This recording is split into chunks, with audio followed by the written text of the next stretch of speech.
Alright, magandang araw sa inyo lahat dyan mga taga Davao, Mindanao, Visayas, Luzon, Philippines, buong mundo na may mga Pilipino.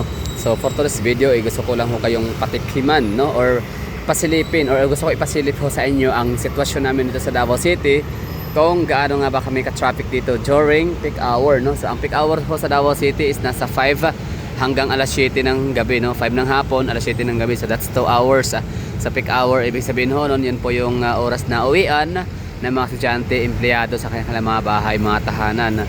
So dito, regular days lang to, no? Hindi to bago sa aming mga taga Davao City ang ganap na gaya nito.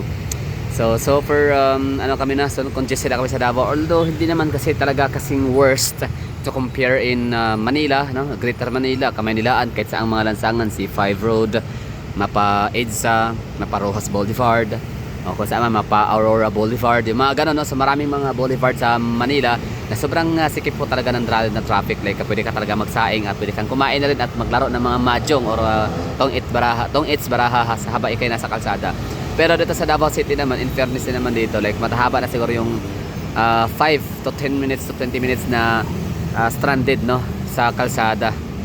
Kita nyo naman, no, moving pa rin naman, still moving ang ating mga sasakyan kahit pa ito ay congested na siya. So tayo ay nakaharap po tayo ngayon, we're facing, no, north part of Davao, and din na nga bali Magallanes or Pichon corner, no? So yan po yung mga ruta na yan is papunta ho yan ng Barangay Agdao District, no, sa may mga Jerome, Arcastillo, papunta ho yan ng mga sa ito mga nakapula ang siyempre nga sila, di ba, pabanti papunta doon. Papunta mga Saasa, Buhangin, Panakhan, Tipongkol, Lasang, Lanang, mga gano'n, no? So yun po yung way ho nila, medyo hindi yata sila masyadong traffic dyan na lane. Samantala itong direction na to, ito yung mga papunta dito, they're facing or they are going, no, directing towards sa direction ng south side of Davao. Marami sila dyan, no? Kumpulan sila. So yan, papunta sila ng Matina, Bangkal, Puan, Mintal, Kalinan.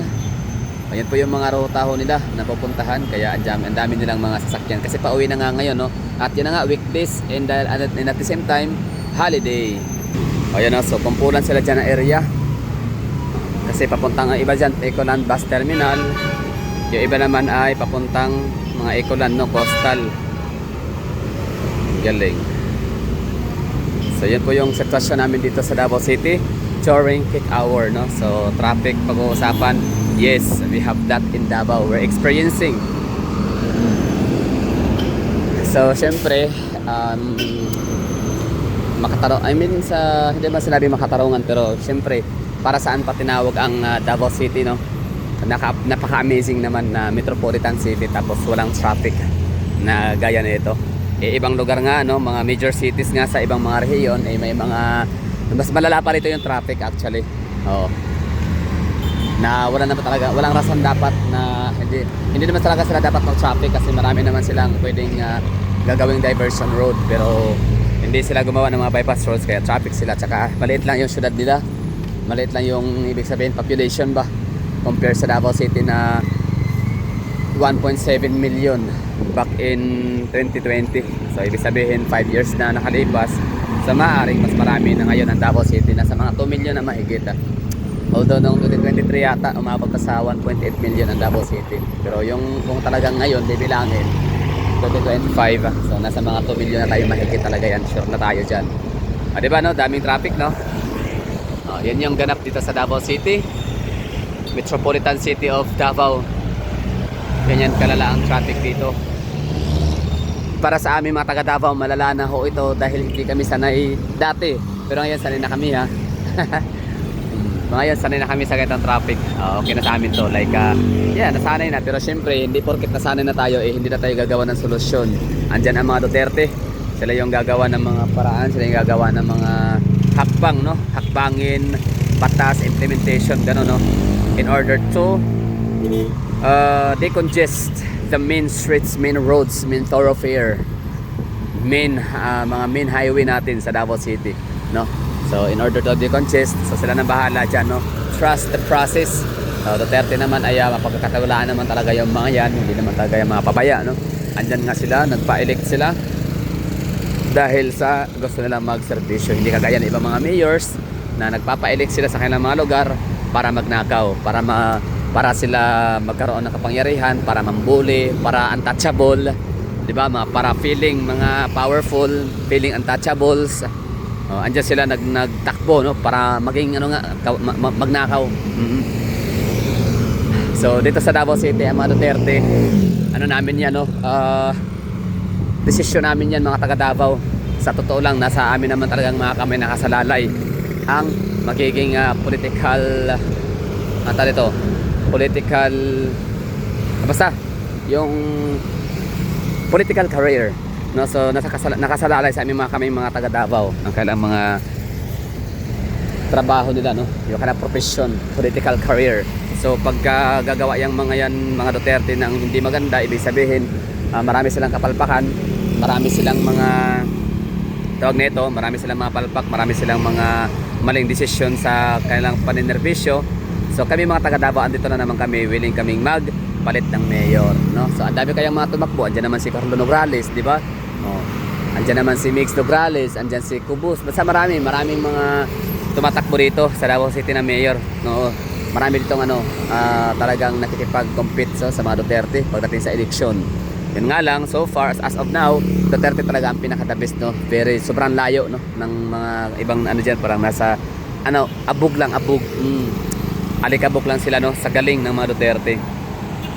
Hindi ito mga Duterte, sa totoo lang, sabihan ko kayo mga hindi taga Davao diyan, no, ang mga Duterte ay hindi sila kagaya kay Martin Romualdez na nananalo lang dahil walang kalaban. May mga kalaban naman, oo. Hindi sila nananalo dahil walang kalaban, dahil wala nang magbalak lumaban, dahil panalo kasi ang kumbaga parang wag na tayong parang wala nang lalaban kay Martin Romualdez dahil sa nagsasayang lang sila ng pera, resources, enerhiya at oras, no?